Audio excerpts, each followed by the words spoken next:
আসসালামু আলাইকুম, শুভেচ্ছা সহ আমন্ত্রণ চ্যানেল আই সংবাদে আপনাদের সাথে আছে আমি নবনীতা। বিস্তারিত সংবাদে শুরুতেই জানিয়ে দিচ্ছি ফ্রেশ আটা, ময়দা, সুজি সংবাদ শিরোনাম। আগামী রমজানের আগে ফেব্রুয়ারি মাসে জাতীয় সংসদ নির্বাচন, ইসিকে চিঠি পাঠাবেন প্রধান উপদেষ্টা, জাতির উদ্দেশ্যে ভাষণ। ছাত্র গণ অভ্যুত্থান 2024-এর রাষ্ট্রীয় সাংবিধানিক স্বীকৃতি এবং শহীদদের জাতীয় বীর ঘোষণা, জুলাই ঘোষণাপত্র সংবিধানের তফসিলে সন্নিবেশ করবে পরবর্তী সরকার। এবং মানবিক বাংলাদেশ গঠন করে জুলাই শহীদদের ঋণ পরিশোধে তারেক রহমানের আহ্বান, উগ্রবাদ চরমপন্থার উত্থান রোধে সতর্কতা।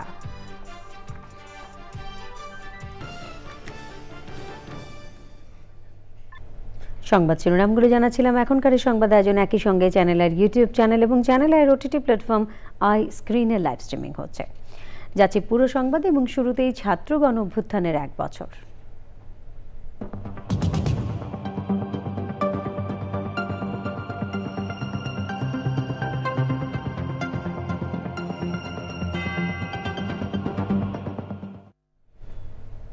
ঐতিহাসিক জুলাই ঘোষণাপত্রে 2024 সালে ছাত্র গণঅভ্যুত্থানকে রাষ্ট্রীয় ও সাংবিধানিক স্বীকৃতি দেওয়া হয়েছে। পরবর্তী নির্বাচিত সরকারের সংস্কার করা সংবিধানের তফসিলে জুলাই ঘোষণাপত্র সন্নিবেশ করা হবে। জুলাই ঘোষণাপত্রে শহীদদের পরিবার, আহত যোদ্ধা এবং আন্দোলনকারী ছাত্র জনতাকে সব ধরনের আইনি সুরক্ষা দেওয়ার কথা বলা হয়েছে। ঘোষণাপত্র পাঠ করেন প্রধান উপদেষ্টা প্রফেসর ডক্টর মোহাম্মদ ইউনূস। মোস্তফা মল্লিক জানাচ্ছেন। জাতীয় সংসদ ভবনের দক্ষিণ প্লাজায় তখন ঝিরঝিরে বৃষ্টি। মঞ্চের সামনে একদিকে জুলাই গণঅভ্যুত্থানে অংশ নিয়ে জীবন দেয়া শহীদদের স্বজন, আহত ও সাধারণ মানুষ, অন্যদিকে রাজনৈতিক দলের নেতারা। সম্মানিত সুধীবৃন্দ, 5টায় শীর্ষ রাজনীতিবিদদের নিয়ে সংসদ ভবনের দক্ষিণ প্লাজায় আসেন অন্তর্বর্তী সরকারের প্রধান উপদেষ্টা প্রফেসর মোহাম্মদ ইউনূস। শুরুতে জাতীয় সঙ্গীত পরিবেশনা, এরপর শহীদদের স্মরণে 1 মিনিটের নীরবতা।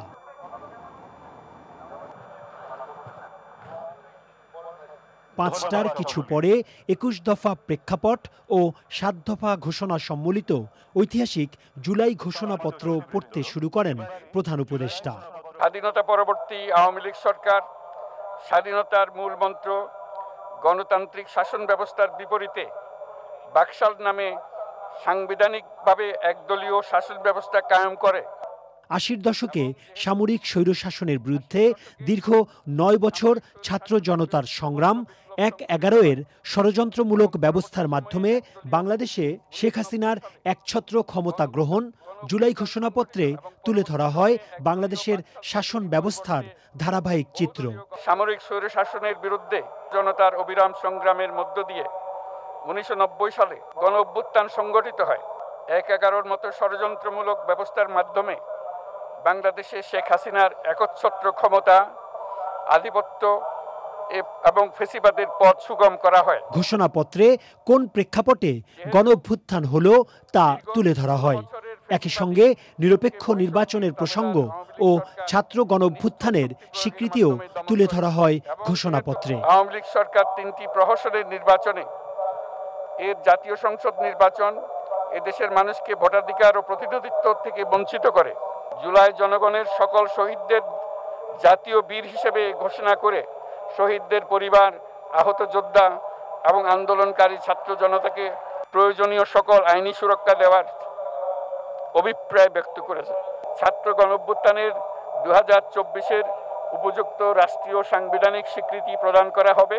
2024 সালের 5ই আগস্ট গণঅভ্যুত্থানে বিজয়ী বাংলাদেশের জনগণের আকাঙ্ক্ষার প্রতিফলন হিসেবে এই ঘোষণাপত্র প্রণয়ন করা হলো বলে উল্লেখ করা হয়েছে জুলাই ঘোষণাপত্রে। Mostafa Mallick, channel I, Dhaka. আগামী রমজানের আগে ফেব্রুয়ারি মাসের মধ্যে জাতীয় নির্বাচন হবে বলে নিশ্চিত করেছেন প্রধান উপদেষ্টা প্রফেসর ডক্টর মোহাম্মদ ইউনূস। জাতির উদ্দেশ্যে ভাষণে অন্তর্বর্তী সরকারের প্রধান উপদেষ্টা বলেছেন, রোজার আগে নির্বাচন আয়োজন করতে তিনি প্রধান নির্বাচন কমিশনারকে চিঠি পাঠাবেন। চক্রমালিথা জানাচ্ছেন। 5ই আগস্ট জুলাই গণ অভ্যুত্থান দিবসে জাতির উদ্দেশ্যে ভাষণের শুরুতে জুলাই শহীদদের শ্রদ্ধার সঙ্গে স্মরণ করেন অন্তর্বর্তী সরকারের প্রধান উপদেষ্টা প্রফেসর মোহাম্মদ ইউনূস। গত এক বছরে সংকট এবং সম্ভাবনার কথা তুলে ধরেন প্রধান উপদেষ্টা। লিখিত বক্তব্যের প্রথম দিকে তার সরকারের নেয়া সংস্কার উদ্যোগ নিয়ে কথা বলেন তিনি। দীর্ঘমেয়াদী সংস্কার কাজ বাস্তবায়নের লক্ষ্যে আমরা জাতীয় ঐকমত্য কমিশন গঠন করেছিলাম।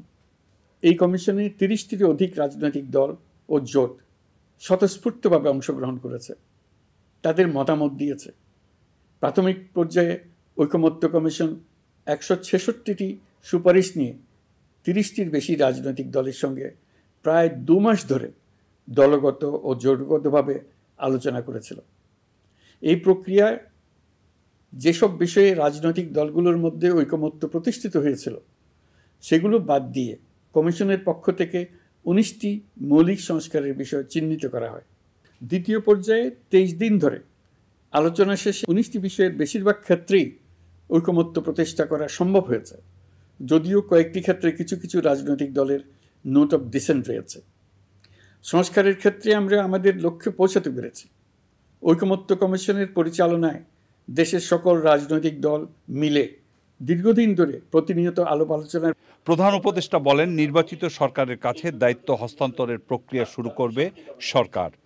এবার আমাদের সর্বশেষ দায়িত্ব পালনের পালা, নির্বাচন অনুষ্ঠান।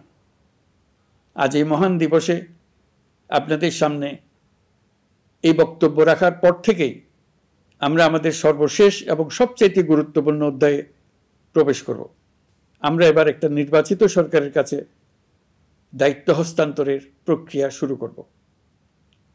অন্তর্বর্তী সরকারের পক্ষ থেকে আমি প্রধান নির্বাচন কমিশনারের কাছে চিঠি পাঠাব, যেন নির্বাচন কমিশন আগামী রমজানের আগে 2026 সালের ফেব্রুয়ারি মাসে জাতীয় নির্বাচন অনুষ্ঠানের আয়োজন করেন।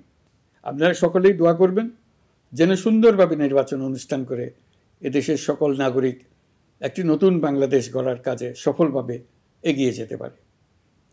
আমরা সরকারের পক্ষ থেকে এই নির্বাচন যাতে সুষ্ঠু, শান্তিপূর্ণ এবং উৎসবমুখরভাবে সম্পন্ন করা যায় সেজন্য সকল প্রকার সাহায্য সহযোগিতা প্রদান করব।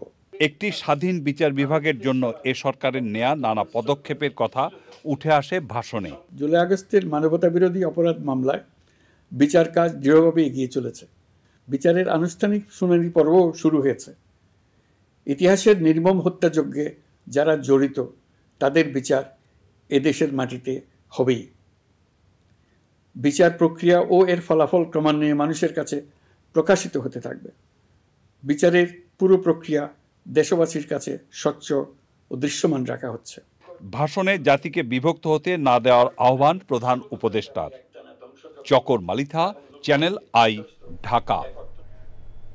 জুলাই গণঅভ্যুত্থান দিবস উপলক্ষে লন্ডন থেকে ভিডিও বার্তায় বিএনপির ভারপ্রাপ্ত চেয়ারম্যান তারেক রহমান বলেছেন, জনগণের রাজনৈতিক ও অর্থনৈতিক ক্ষমতায়ন নিশ্চিত করে সাম্য, মানবিক মর্যাদা ও সামাজিক সুবিচার প্রতিষ্ঠার মাধ্যমে ন্যায়ভিত্তিক, গণতান্ত্রিক ও মানবিক বাংলাদেশ গঠনের মাধ্যমে জুলাই শহীদদের প্রতি ঋণ পরিশোধ করতে হবে। ভিন্ন মত কিংবা বিরোধের মাত্রা যেন ফ্যাসিবাদ, উগ্রবাদ, চরমপন্থার উত্থান কিংবা পুনর্বাসনের কারণ হয়ে না দাঁড়ায় সে ব্যাপারে সবাইকে সতর্ক থাকার আহ্বান জানিয়েছেন তিনি।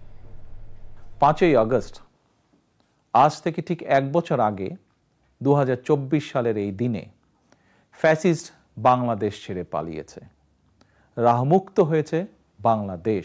দেশের গণতান্ত্রিকামী জনগণের প্রতি আমার আহ্বান, কেউ আইন নিজের হাতে তুলে নেবেন না, মব ভায়োলেন্সকে উৎসাহিত করবেন না, নারীর প্রতি সহিংস আচরণ করবেন না, অন্যের স্বাধীনতার প্রতি শ্রদ্ধাশীল থাকুন।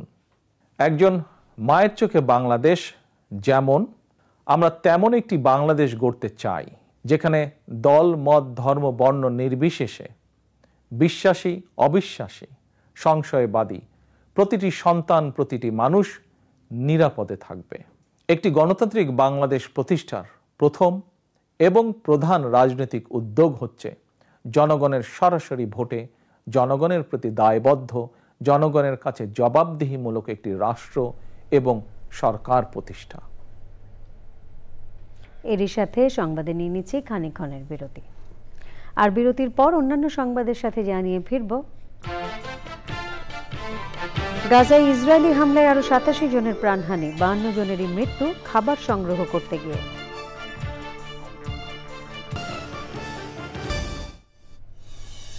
আপনারা দেখছেন চ্যানেল আই সংবাদ। জুলাই গণঅভ্যুত্থান দিবস উপলক্ষে গণভবনে নির্মাণাধীন জুলাই গণঅভ্যুত্থান স্মৃতি জাদুঘরের নির্মাণ কাজের অগ্রগতি পর্যবেক্ষণ করেছেন অন্তর্বর্তী সরকারের প্রধান উপদেষ্টা প্রফেসর ডক্টর মোহাম্মদ ইউনূস। 2024 সালের ঐতিহাসিক জুলাই অভ্যুত্থানের প্রেক্ষাপট, সংগ্রাম, শহীদ এবং বিজয়ের দলিল রূপে সাবেক গণভবন জাদুঘর হিসেবে নির্মাণাধীন রয়েছে। প্রধান উপদেষ্টা জাদুঘর নির্মাণে সংশ্লিষ্ট প্রকৌশলী, স্থপতি এবং কর্মীদের সঙ্গে মতবিনিময় করেন। জাদুঘরের কাজ দ্রুত শেষ করার নির্দেশ দেন তিনি। পরিদর্শনের সময় মুক্তিযুদ্ধ বিষয়ক উপদেষ্টা ফারুক-ই আজম, গণপূর্ত উপদেষ্টা আদিলুর রহমান খান এবং সংস্কৃতি উপদেষ্টা মোস্তফা সরোয়ার ফারুকী ছিলেন। এবারে আমিন জুয়েলার্স আন্তর্জাতিক সংবাদ।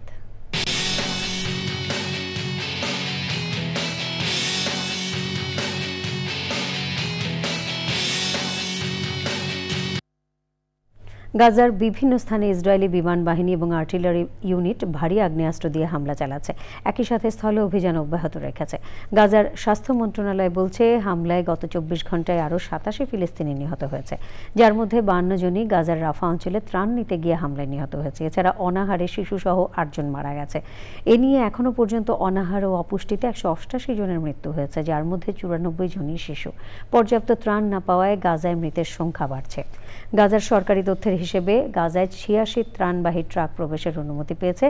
এছাড়া প্রায় 600 ত্রাণবাহী ট্রাক অনুমতির অপেক্ষায় প্রবেশ করতে পারেনি। এবারে কৃষি সংবাদ।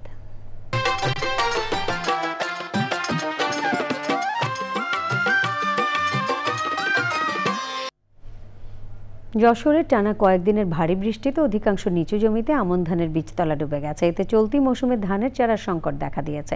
কৃষক বলছেন, সঠিক সময়ে চারা পাওয়া না গেলে আমন ধানের চাষে লক্ষ্যমাত্রা অর্জন কঠিন হয়ে পড়বে। এবারে প্রকৃতি সংবাদ।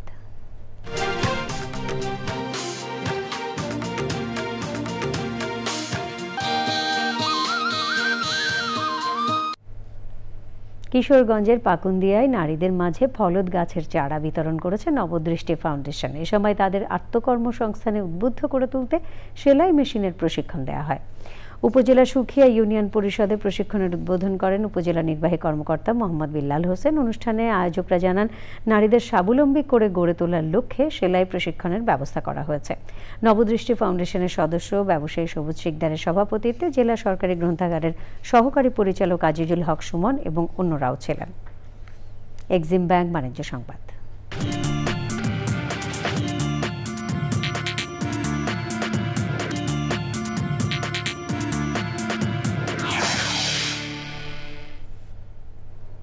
রাশিয়া থেকে তেল কেনায় ভারতীয় পণ্যের উপর শুল্ক বাড়ানোর হুমকি দিয়েছেন মার্কিন প্রেসিডেন্ট ডোনাল্ড ট্রাম্প।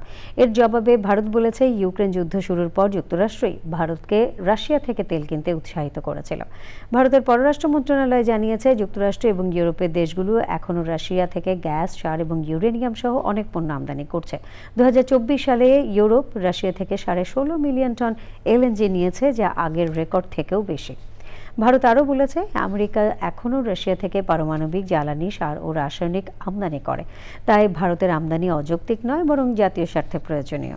এর আগে সামাজিক যোগাযোগ মাধ্যম ট্রুথ সোশ্যালে এক পোস্টে রাশিয়া থেকে তেল কেনা বন্ধ না করলে ভারতের পণ্যে বড় ধরনের শুল্ক চাপানোর হুমকি দেন মার্কিন প্রেসিডেন্ট ডোনাল্ড ট্রাম্প।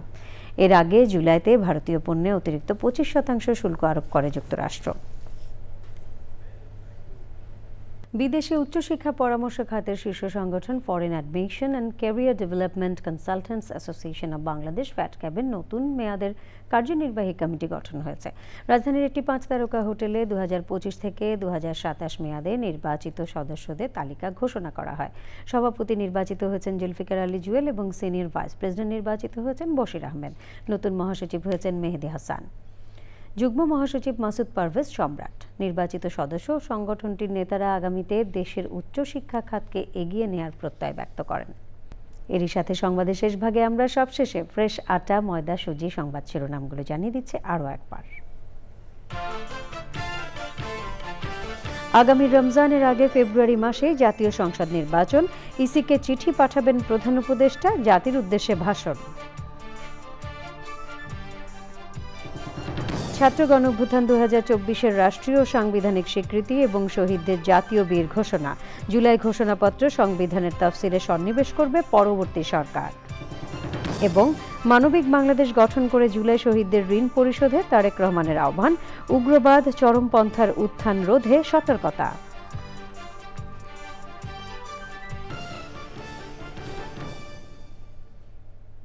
প্রিয় দর্শক, চ্যানেল আই সবশেষ সংবাদ জানতে ভিজিট করুন channelionline.com-এ। যুক্ত থাকুন আমাদের সোশ্যাল মিডিয়া প্ল্যাটফর্মগুলোর সাথে। সংবাদে এতক্ষণ সাথে থাকার জন্য সকলকে ধন্যবাদ।